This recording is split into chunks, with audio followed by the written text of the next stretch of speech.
Hello guys, இன்னைக்கு நான் உங்களுக்காக ஒரு செம்மையான கிரைம் த்ரில்லர் கொண்டு வந்திருக்கேன். இந்த படம் அமெரிக்கால ஒரு உண்மை சம்பவத்தை மையமா கொண்டு எடுக்கப்பட்ட படம். நான் நம்ம சேனல் ஆடியன்ஸ்க்காக மொக்கையான படத்தெல்லாம் கண்டிப்பா எடுத்துட்டு வர மாட்டேங்க. இந்த படம் 90களில் ரிலீஸ் ஆயிருந்தாலும் இன்னைக்கு வரைக்கும் IMDbல செம்மையான ரேட்டிங்ல இருக்கிற ஒரு படம். படத்தோட ஒன்லைன் என்னன்னு பாத்தீங்கன்னா, படத்தோட ஹீரோ ஒரு பெரிய கடன் சுமையில இருக்காரு. அவரோட வருமானம் அவரோட கடனை அடைக்கிறதுக்கு போதுமானதா இல்ல. அவர் எவ்வளவுதான் முட்டி மோதி பார்த்தாலும் அந்த கடனை அவரால் அடைக்கவே முடியல. அப்ப அவர் என்ன பண்றாருன்னா, தன்னோட மனைவியோட அப்பா ஒரு பெரிய பணக்காரரு. தன் மனைவி ஆளை வச்சு கடத்தி அவங்க அப்பாவை பிளாக்மெயில் பண்ணி அதுல இருந்து வர பணத்தை வச்சு எப்படியாவது கடன் அடைக்கணும்னு முடிவு பண்றாரு. அதே போல அந்த கடத்தல்காரங்களும் அவரோட மனைவியை கடத்திடுறாங்க. அதுக்கப்புறம் எதிர்பாராத விதமா சில கொடூரமான விஷயங்கள் நடந்துடுது. அது எல்லாமே இவருக்கு கொஞ்சம் கொஞ்சமா தெரிய வருது. இந்த படத்துல வர எதுவுமே சித்தரிக்கப்பட்டவே இல்லைங்க.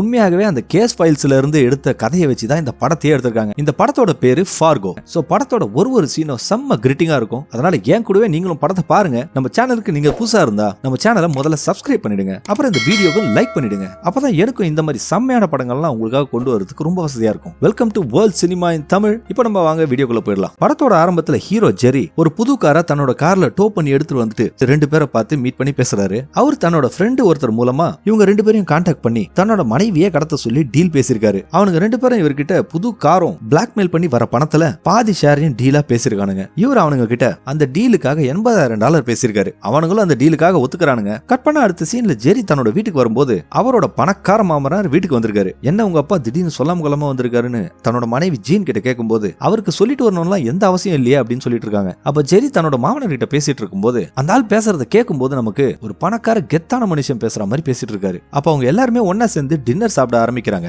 அப்ப ஜெரி தன்னோட மாமனார் கிட்ட ஒரு 40 ஏக்கர் நிலத்தை விக்கிறத பத்தி பேசிட்டு இருக்கும்போது அந்த நிலத்தை எப்ப விக்கணும்னு எனக்கு தெரியும், அதை பத்தி நீ கவலைப்படாத அப்படின்னு சொல்லிட்டு இருக்காரு. ஏன்னா அந்த நிலம் தன்னோட மனைவி ஜீன் பேர்ல இருக்கு. அவங்களுக்காக அவங்களோட அப்பா அதை சேர்த்து வச்சிருக்காரு. கட் பண்ண அடுத்த சீன்ல நம்ம ஜெர்ரி வச்ச கடத்தல்காரனுங்க ஸ்டீவும் பீட்டரும் ஜெரியோட மனைவியை கடத்துறதுக்காக அந்த ஊருக்கு வந்துட்டு இருக்காங்க. அப்ப ஸ்டீவுங்கிறவன் பீட்டர் கிட்ட தொண பேசிக்கிட்டே வரான். ஆனா இந்த பீட்டர் பாக்குறதுக்கு கொஞ்சம் ரஃப் அண்ட் டஃபான ஆள் மாதிரி தான் காட்டிட்டு இருக்கானுங்க. அவனை பேசி பார்த்துட்டு பதிலே சொல்லாதனால கடுப்பாய் வண்டி ஓட்டிட்டு வந்துட்டு இருக்கான். அடுத்த சீன்ல ஜெரிக்கு தன்னோட மாமனார் போன் பண்றாரு. அவர் போன் பண்ணிட்டு ஜெரி கிட்ட அந்த லேண்ட் ஒரு நல்ல வேலைக்காக கேக்குறாங்க, நான் அதை விக்கலாம்னு நினைக்கிறேன், நீ என்ன நினைக்கிறேன்னு கேட்கும்போது அவருக்கு அதை கேட்ட உடனே சந்தோஷம் தாங்க முடியல. இந்த பணம் எனக்கு ரொம்ப அவசியம் அப்படின்னு சொல்லிட்டு அதுக்கப்புறம் அந்த கிட்னாப்பர்ஸ் பத்தி யோசிக்கிறாரு. நம்ம வேற அவசரப்பட்டு அந்த கிட்னாப்பர்ஸ் கூட டீல் பேசிட்டோம், சரி இது எப்படியாவது ஸ்டாப் பண்ணிடலாம்னு சொல்லிட்டு தான் வேலை செய்யற அந்த இடத்துல இருக்கிற தன்னோட ஃப்ரெண்டு ஒருத்தர் கிட்ட தான் அந்த 2 கிட்னாப்பர்ஸோட கான்டாக்டையும் வாங்கினாருன்னு சொன்னல. அவர்கிட்ட ஜெரி போய் அவனுக்கு 2 பேரையும் கான்டாக்ட் பண்ணி நான் அவனுக்கு கூட போட்டு டீலை முடிச்சுக்கலாம்னு சொல்லிடு அப்படின்னு சொல்றாரு. அதுக்கு அந்த ஆளு ஒரு பெரிய ரியாக்ஷன் எதுவும் காட்டாம அதெல்லாம் பண்ண முடியாதுப்பா, அவனுங்க இந்நேரம் வேலை செய்யறதுக்காக கிளம்பி இருப்பானுங்க அப்படின்னு சொல்லும்போது ஜெரிக்கு மனசுக்குள்ள பதட்டம் அதிகமாயிடுது. அதுக்கு அடுத்த சீன்ல ஜெரிக்கு தன்னோட கடன்கார ஒருத்தர் போன் பண்ணி பணத்தை எப்ப கொடுக்க போற அப்படி இப்படின்னு சொல்லிட்டு ரொம்ப டார்ச்சர் பண்ற மாதிரி பேசிட்டு இருக்காரு. அதை கேட்கும் போது ஜெரிக்கு இருக்கிற பிரச்சனையில இவன் ஒருத்தன்டா அப்படின்னு சொல்லிட்டு நினைச்சிட்டு இருக்காரு. கட் பண்ண அதே நேரத்துல ஜெரியோட மனைவி ஜீன் தன்னோட வீட்டுல உட்காந்துட்டு ஒரு ஸ்வெட்டர் பின்னிட்டு டிவி பார்த்துட்டு இருக்காங்க. அப்ப அந்த 2 கிட்னாப்பர்ஸ்ல ஒருத்தன் அவங்களோட வீட்டு கதவு வழியா எட்டி பார்த்துட்டு இருக்கான். அதே அவங்க அப்படியே ஷாக்கிங்கா பாத்துக்கிட்டே இருக்காங்க. கதவு வழியா பாத்துக்கிட்டே இருந்தவன் திடீர்னு ஒரு ராடு எடுத்து அந்த வீட்டு கதவு கண்ணாடியை உடைக்கிறான். அதை பார்த்துட்டு அலறி அடிச்சுக்கிட்டு ஜீன் எழுந்து ஓடி போறாங்க. அந்த நேரத்துல மெயின் டோர் வழியா வந்த இன்னொரு கிட்னாப்பர் ஜீனை கோழி அமுக்கிற மாதிரி அப்படியே அமைக்கிறான். அவங்களும் அவனோட கையை கடிச்சு விட்டுட்டு ஒரு ரூமுக்குள்ள போய் கதவை சாத்திக்கிறாங்க. அவங்க ஒரு போன் எடுத்து பண்ணலான்னு எடுக்கும்போது வெளியில இருந்து அவன் போன் வயரை எடுத்துறான். அந்த காலத்துலாம் செல்போன்ஸ் எல்லாம் கிடையாதுல்ல, அப்ப லேண்ட்லைன் போன்ஸ் மட்டும் தான் இருந்தது. இவங்களும் அந்த ரூமோட ஜன்னலை திறக்கிறதுக்காக எவ்வளவு ட்ரை பண்ணிட்டு இருக்காங்க. அதே நேரத்துல அந்த கிட்னாப்பர்ஸ் அந்த கதவை உடைச்சிட்டு இருக்கானுங்க. அவனுங்க உடைச்சு உள்ள வந்து பார்க்கும்போது அந்த ஜன்னல் திறந்து இருக்கு. இதை பார்த்த ஸ்டீவ் அந்த பொம்பளை தப்பிச்சு போயிடாடா அப்படின்னு சொல்லிட்டு கீழே இறங்கி போய் பிடிக்கிறதுக்காக போயிடுறாரு. அப்ப பீட்டர் மட்டும் அந்த ரூமுக்குள்ள இருந்து போகாம ஜீன் கடிச்சு வச்ச அந்த காயத்துக்கு ஏதாச்சும் மருந்து போடுறதுக்காக அந்த ரூமுக்குள்ள தேடிட்டு இருக்கான். அப்ப அங்க இருந்த கண்ணாடி வழியா அவன் பார்த்துக்கிட்டே இருக்கான். திடீர்னு பின்னாடி ஷவர்ல இருந்து ஜீன் தப்பிச்சு ஓட ஆரம்பிக்கிறாங்க. அந்த ஷவரோட பிளாஸ்டிக் கவரை தான் மூஞ்சில போட்டுக்கிட்டே கண்ணு மண்ணு தெரியாம ஓடினவங்க அந்த வீட்டு மாடி படிக்கட்டுல இருந்து தவறி கீழே விழுந்துடுறாங்க. பரிதாபமா அவங்க பீட்டர் கிட்டயே மாட்டிக்கிறாங்க. அடுத்த சீன்ல ஜெரியோ ரொம்ப சந்தோஷமா தன்னோட மாமனாரை பாக்கிறதுக்காக போறாரு. அப்ப அந்த நிலத்தை விக்கிறத பத்தி பேசிட்டு இருக்கும்போது அவங்க மாமனார் ஜெரிக்கு வெறும் புரோக்கர் கமிஷன் மட்டும் தான் கொடுப்பேன்னு சொல்றாரு.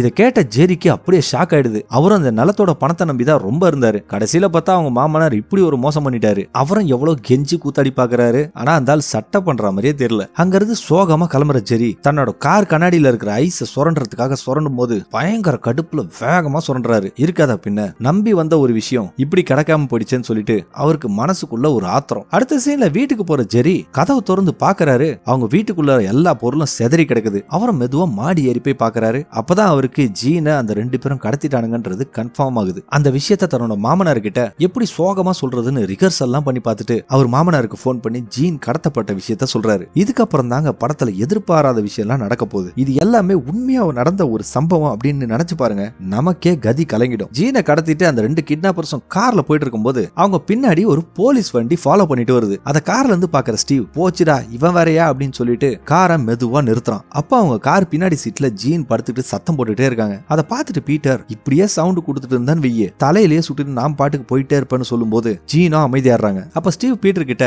நீ எதுவும் பேசாத, எல்லா விஷயத்தையும் நான் பாத்துக்கிறேன் அப்படின்னு சொல்லிடுறான். அந்த போலீஸ்காரரும் ஸ்டீவ் கிட்ட அவரோட லைசன்ஸ் ஆர்சி புக் எல்லாத்தையும் கேட்டு அதை பார்த்துட்டு இருக்காரு. அவர் ஏன் இவங்க காரை நிறுத்தினாருன்னா, இவங்க காருக்கு நம்பர் பிளேட் கிடையாது. ஏன்னா அந்த கார் ஜெரி கொடுத்த புது கார், அதை இன்னும் ரெஜிஸ்ட்ரேஷனே பண்ணல. இவங்களை பார்த்துட்டு சந்தேகமா அந்த போலீஸ்காரரு, சார் கொஞ்சம் வண்டியை விட்டு கீழே இறங்குறீங்களா அப்படின்னு கேட்கும்போது திடீர்னு பீட்டர் அந்த போலீஸ்காரனை பிடிச்சி இழுத்து அவன் மண்டையிலே சுட்டுடுறான். ஸ்டீவ் அப்படியே ஷாக் ஆகி பாக்குறான். பின்னாடி இருந்து ஜீன பயத்துல கத்துறாங்க. அதை பார்த்த ஸ்டீவுக்கு நம்பவே முடியல. போலீஸ்காரனே சுட்டுட்டியா, நம்ம கதை அவ்வளவுதான் அப்படின்னு சொல்லிட்டு இருக்கும்போது வாயை மூடிட்டு அவனை தூக்கி ரோட்டோரமா போட்டு வா அப்படின்னு பீட்டர் சொல்றான். ஸ்டீவும் இறங்கி அந்த போலீஸ்காரனை தூக்கிட்டு ரோட்டோரமா போடலான்னு இழுத்துட்டு போகும்போது அந்த பக்கமா ஒரு கார் வருது. அந்த கார்ல இருந்த 2 பேரும் அவங்கள பார்த்துட்டு அதிர்ச்சி ஆகி வேகமா போறானுங்க. இத பார்த்த பீட்டர் இவங்களோட காரை எடுத்துக்கிட்டு வேகமா அந்த காரை துரத்துக்கிட்டே போறான். கொஞ்சம் தூரம் சேஸ் பண்ணி போயிட்டே இருக்கும்போது பார்த்தா அந்த காரை காணோம். எங்கடா இங்க போன காரை காணோம்னு பார்க்கும்போது ரொம்ப வேகமா போனதுனால அந்த கார் நல்ல தடுமாறி ரோட்டோரமா கீழே போய் கவிழ்ந்து விழுந்திருக்கு. அப்ப அந்த கார்ல இருந்து இறங்கி ஒருத்தன் பீட்டரை பார்த்துட்டு அலறி அடிச்சுட்டு ஓடுறான். பீட்டரும் கூலா நின்னுக்கிட்டு இங்க இருந்துட்டு அந்த ஆளை சுடுறான். இது 2வது மர்டர். அதுக்கப்புறம் பீட்டர் மெதுவா போய் அந்த காருக்குள்ள பார்க்கும்போது ஒரு பையன் பயத்துல அப்படியே பீட்டரையே பார்த்துட்டு இருக்கான். சரி சின்ன பையன் தானே விட்டுடுவான்னு பார்த்தா அந்த பையனையும் குறி பார்த்து அவன் சுட்டுடுறான். இப்ப 3வது மர்டர் ஆயிடுச்சு. இது எல்லாமே உண்மையாவே நடந்திருக்குங்க. கொஞ்சம் யோசிச்சு பாருங்க. அடுத்த சீன்ல மேரிங்கிற ஒரு போலீஸ் இன்ஸ்பெக்டரை காட்டுறாங்க. அவங்களுக்கு நடு ராத்திரில அந்த கொலை சம்பவத்தை பத்தி ஒரு போன் வருது. மேரி பிரெக்னெண்டா வேற இருக்காங்க. அவங்களும் கிளம்பி அந்த இன்வெஸ்டிகேஷன் பண்றதுக்காக போயிட்டு இருக்காங்க. அந்த கிரைம் சீனுக்கு அவங்க அசிஸ்டன்ட் கூட போய் சேர்றாங்க. அங்க அந்த கார் கவுந்து கிடக்கிறத பார்த்துட்டு தூரத்துல இருக்கிறவனை போய் பாக்குறாங்க. அதுக்கப்புறம் அந்த காருக்குள்ள பார்க்கும்போது இன்னொரு பணமும் இருக்கு. அதை பார்த்துட்டு மேரி பக்கத்துல ஒரு ஷூவோட தடத்தை பாக்குறாங்க. அதை வச்சு அவங்க அந்த கொலைகாரன் ஒரு 6 அடி உயரத்துக்கு மேல இருப்பான் அப்படின்னு சொல்லிட்டு இருக்காங்க. அதுக்கப்புறம் அந்த இறந்து போன போலீஸ்காரரையும் போய் பாக்குறாங்க. அவன் பக்கத்துல இருக்க ஷூவோட தடத்தை பார்த்துட்டு இது கொஞ்சம் சின்னதா இருக்கு, அப்பனா 2 பேரும் இந்த கொலையை பண்ணிருக்காங்க. இத பார்க்கும்போது கொலைகாரன் கார்ல சேஸ் பண்ணிட்டு வந்து அந்த 2 பேரையும் கொண்டு இருக்கான். ஆனா இந்த போலீஸ்காரன் இங்க செத்து போயிருக்கான் அப்படின்னு சொல்லிட்டு இருக்காங்க. அடுத்த சீன்ல ஜெரி தன்னோட மாமனார் கிட்டயும் அவரோட ஃப்ரெண்டு கிட்டயும் அந்த கிட்னாப்பர்ஸ் போன் கால் பத்தி பேசிட்டு இருக்காரு. அப்ப அவரோட மாமனார், இந்த விஷயத்தை நான் டீல் பண்ணிக்கிறேன், எனக்கு என்ன பண்றதுன்னு தெரியும், கண்டிப்பா நம்ம போலீஸ் கிட்ட போய் தான் ஆகணும்னு சொல்லும்போது ஜெரிக்கு உள்ளுக்குள்ள பதட்டமாயிடுது. ஏன்னா எல்லாத்துக்குமே காரணம் இவர் தானே. அதை கேட்ட உடனே அவரு போலீஸ் கிட்ட போனா ஜீனை கொன்னுடுவாங்கன்னு பயம்படுத்துறானுங்க. அவனுங்க பேசுறத பார்த்தா உண்மையிலேயே கொன்னுடுவாங்க போல இருக்கு. அவ என்னோட மனைவி, இதை நானே ஹேண்டில் பண்ணிக்கிறேன் அப்படின்னு ஜெரி சொல்லிடுறாரு. அவருக்கு இப்போ திருடனுக்கு தேல் கொட்டின மாதிரியே இருக்கு. அடுத்த சீன்ல அந்த கிட்னாப்பர்ஸை காட்டுறாங்க. அவனுங்க அந்த காரை திறந்து ஜீனை வெளியே விட்ட உடனே அவங்களும் கண்ணு மண்ணு தெரியாம ஓடிட்டு இருக்காங்க. ஏன்னா அவங்க முகத்துல ஒரு முகமுடி போட்டிருக்கு. அதை பார்த்துட்டு ஸ்டீவும் சிரிச்சிட்டு இருக்கான். அந்த போலீஸ் இன்ஸ்பெக்டர் மேரி அந்த ஏரியா பக்கத்துல இருக்கிற ஒரு கிளப்ல 2 பொண்ணுங்க கிட்ட விசாரணை பண்ணிட்டு இருக்காங்க. அந்த பொண்ணுங்க யாருன்னா அந்த 2 கிட்னாப்பர்ஸ் கூடயும் ஜாலியா இருந்திருக்காங்க. அப்ப அவங்க அந்த 2 பொண்ணுங்க கிட்டயும் அந்த ஆளுங்களோட அங்க அடையாளங்களை கேட்டுட்டு இருக்காங்க. 2 பேரும் அவங்களோட அடையாளத்தெல்லாம் சொல்லிட்டு இருக்கும்போது அதுல ஒரு பொண்ணு திடீர்னு அந்த 2 பேர்ல ஒருத்தன் ட்வின் சிட்டிஸ்க்கு போறதா சொன்னா. அங்க ஏதோ ஒரு முக்கியமான வேலை இருக்கு, அதை முடிச்சா அவனுக்கு நிறைய பணம் வரும்னு சொல்லிட்டு இருந்தான் அப்படின்னு சொல்றாங்க. இதை கேட்ட உடனே மேரிக்கு அந்த ஊருக்கு போனோம்னு ஐடியா வருது. கட் பண்ண அடுத்த சீன்ல ஜெரியோட ஆபீஸ்க்கு ஒரு போன் வருது. அவர் எடுத்து பேசும்போது அதுல அந்த கிட்னாப்பர் ஸ்டீவ் தான் பேசுறான். நான் சொல்றத நல்லா கேட்டுக்க ஜெரி, இங்க ஒரு பெரிய பிரச்சனை ஆயிடுச்சு, அதனால எங்களுக்கு பணம் அதிகமா தேவைப்படுது அப்படின்னு சொல்லிட்டு இருக்கான். என்ன பிரச்சனை ஆச்சு, ஜீனை எதையாவது பண்ணிட்டீங்களா சொல்லுங்க நான் கேட்கும்போது, யோ அவளை நாங்க கடத்திட்டு வரும்போது ஆக்சிடென்ட்ல ஒரு 3 பேரை கொன்னுட்டோம்யா, எல்லாமே தற்செயலா நடந்துதான், அதனால நம்ம பேசின டீலை விட பணம் அதிகமா வேணும் அப்படின்னு சொல்லிட்டு வச்சிடறான். இதை கேட்ட ஜெரிக்கு ஆத்திரமாய் அவர் ஆபீஸ்ல இருக்கிறதெல்லாம் தூக்கி போட்டு உடைக்கிறாரு. ஏன்னா அவர் சிம்பிளா முடிக்கலாம் நினைச்ச விஷயம் இப்போ ரொம்ப காம்ப்ளிகேட் ஆயிடுச்சு. அடுத்த சீன்ல ஜெரி தன்னோட மாமனார் கிட்ட அந்த கிட்னாப்பர்ஸ் $1 மில்லியன் கேக்குறானுங்க, அதை நம்ம கொடுத்தே ஆகணும் அப்படின்னு பேசிட்டு இருக்காரு. அதுக்கு அவரோட மாமனார், அது கொடுக்கறத பத்தி பிரச்சனை இல்ல, ஏன்னா அவ என்னோட பொண்ணு, ஆனா அதை கொடுக்கும்போது உன் கூட நானும் வருவேன்னு சொல்லிட்டு ரொம்ப அடம் பிடிக்கிறாரு. ஜெரியா எவ்வளவு ட்ரை பண்ணி பாக்குறாரு, ஆனா அந்த ஆளு ஒத்துக்கிற மாதிரியே தெரியல. அடுத்த சீன்ல இன்ஸ்பெக்டர் மேரியும் அந்த ட்வின் சிட்டிஸ்ன்ற ஊருக்கு வந்து ஒரு ஹோட்டல்ல ரூம் எடுத்து தங்குறாங்க. அதே நேரத்துல ஸ்டீவ் தன்னோட கார் எடுத்துக்கிட்டு இந்த காருக்கு நம்பர் பிளேட் இல்லாதான பிரச்சனை அப்படின்னு சொல்லிட்டு ஏதோ ஒரு காரோட நம்பர் பிளேட்டை திருடிட்டு போயிடுறான். இன்ஸ்பெக்டர் மேரியும் அந்த 2 கிட்னாப்பர்ஸோட ஃப்ரெண்ட் இருக்கான்ல அவனை மீட் பண்ணி பேச ஆரம்பிக்கிறாங்க. ஏன்னா அவன் சில குற்றங்களுக்காக ஏற்கனவே ஜெயில இருந்திருக்கான். அதை வச்சு சந்தேகத்தின் பேர்ல அவங்க கிட்ட வந்து இன்வெஸ்டிகேட் பண்றாங்க. அப்ப அவங்க கிட்ட அவங்க என்ன கேக்குறாங்கன்னா, உன் வீட்டுக்கு 2 பேரு ஏதோ இல்லீகலான விஷயத்த பத்தி போன் பண்ணி உங்ககிட்ட பேசியிருக்கானுங்க, அவனுங்க யாருன்னு நீ சொல்லிட்டீனா தேவையில்லாம நீ ஜெயிலுக்கு போய் களியெல்லாம் தின்ன மாட்ட, அதுக்கப்புறம் உன் இஷ்டம் அப்படின்னு சொல்லிட்டு இருக்காங்க. அந்த ஆளுக்கு உள்ளுக்குள்ள பயம் இருந்தாலும் ஒரு ரியாக்ஷன் கூட கொடுக்காம இருக்கான். அதுக்கப்புறம் அந்த இன்ஸ்பெக்டர் கிட்னாப்பர்ஸோட காரோட அங்க அடையாளத்தை வச்சு இந்த கார் இந்த ஷோரூம்ல தான் இருந்திருக்குன்னு தெரிஞ்சுக்கிட்டு ஹீரோ ஜெரியோட ஷோரூம்லயே வந்து ஹீரோவை மீட் பண்ணி பேச ஆரம்பிக்கிறாங்க. அப்ப ஜெரியும் மனசுக்குள்ள பயத்தை வச்சுக்கிட்டு மூஞ்ச சிரிச்சா போலே வச்சு பதில் சொல்லிட்டு இருக்காரு. உங்க கடையில ஏதாவது காரு சமீபத்துல தொலைஞ்சு போயிருக்கா, உங்க காரோட லிஸ்ட் எல்லாம் நான் பார்க்கலாமான்னு கேட்கும்போது அப்படியெல்லாம் எதுவும் தொலைஞ்சு போல மேடம், இந்த கடையோட மேனேஜர் நான் தான்,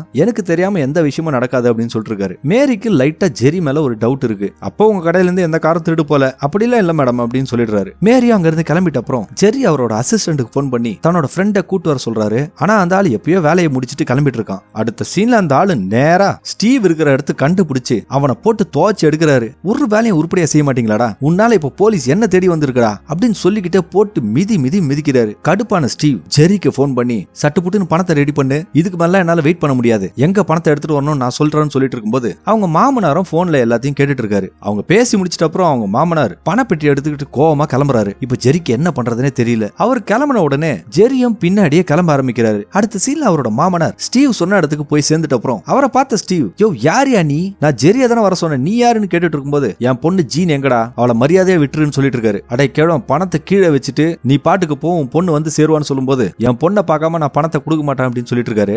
ஏற்கனவே டென்ஷன்ல இருந்த ஸ்டீவ் திடீர்னு துப்பாக்கி எடுத்து ஜெரியோட மாமனார சுட்டுடுறான். அவரும் அப்படியே கீழே சாஞ்சிடுறாரு.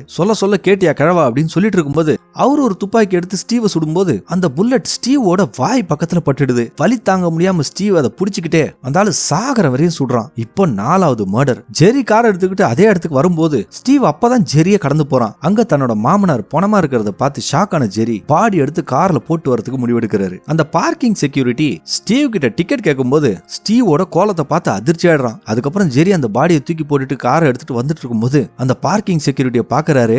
அவனும் செத்து கிடக்குறான். இது 5வது மர்டர். இவர் பண்ண ஒரு விஷயம் இது வரைக்கும் 5 பேரோட உயிரை வாங்கியிருக்கு. வீட்டுக்கு வந்த ஜெரிக்கு இப்ப என்னடா பண்றது அப்படின்னு ஒண்ணுமே புரியல. அந்த பணப்பொட்டியை எடுத்துட்டு வந்த ஸ்டீவ் ஏதோ ஒரு இடத்துல அந்த காரை நிறுத்திட்டு அதுல இருந்து கொஞ்சம் பணத்தை மட்டும் எடுத்துக்கிட்டு மீதி இருக்கிற அந்த பணத்தை அந்த இடத்துலயே ஒரு குழியை தோண்டி அதுல புதைச்சிடறான். அந்த இடம் மறக்காம இருக்கணும்ன்றதுக்காக அங்க ஒரு மார்க்கையும் பண்ணிட்டு அங்க இருந்து கிளம்புறான். அடுத்த சீன்ல இன்ஸ்பெக்டர் மேரி மறுபடியும் ஜெரியோட ஆபீஸ்க்கு வராங்க. அவங்கள பார்த்த ஜெரிக்கு இப்போ பயங்கர ஷாக் ஆகுது. இருந்தாலும் மூஞ்சில எதையும் காட்டிக்க மாட்டாரு. தப்பா நினைச்சுக்காதீங்க ஜெரி, எனக்கு ஒரே ஒரு விஷயம் மட்டும் தான் தெரியணும். கொலை பண்ணவங்க ஓட்டிட்டு போன கார்ல நேம் பிளேட்டே இல்ல, அதுவும் இல்லாம அந்த கார் இந்த ஏரியாவோடது. நீங்க உங்க ஆபீஸ்ல எல்லா காருக்கும் கணக்கு வச்சிருக்கீங்களான்னு கேட்டிருக்கும் போது ஜெரியை என்னென்னமோ சொல்லி பாக்குறாரு. ஆனா அவங்க எதையும் கேட்கற மாதிரி தெரியல. கடுப்பான ஜெரி, உங்களுக்கு என்ன இப்ப எத்தனை கார் இருக்குன்னு தெரியணும் அவ்வளவுதானே, இப்பவே போய் நான் என்றேன் அப்படின்னு சொல்லிட்டு அங்க இருந்து கிளம்புறாரு. மேரியும் பொறுமையா அவரோட ஆபீஸ்ல வெயிட் பண்ணிட்டு இருக்கும்போது திடீர்னு ஜெரி கார் எடுத்துட்டு அந்த ஆபீஸ்ல இருந்து கிளம்புறாரு. இத பார்த்த மேரி அதிர்ச்சி ஆகி இவன் எதுக்கு நம்மளை பார்த்து பயந்து ஓடுறான்னு சொல்லிட்டு அவங்க கண்ட்ரோல் ரூமுக்கு போன் பண்ணி ஜெரிய பத்தி சொல்லிடுறாங்க. அடுத்த சீன்ல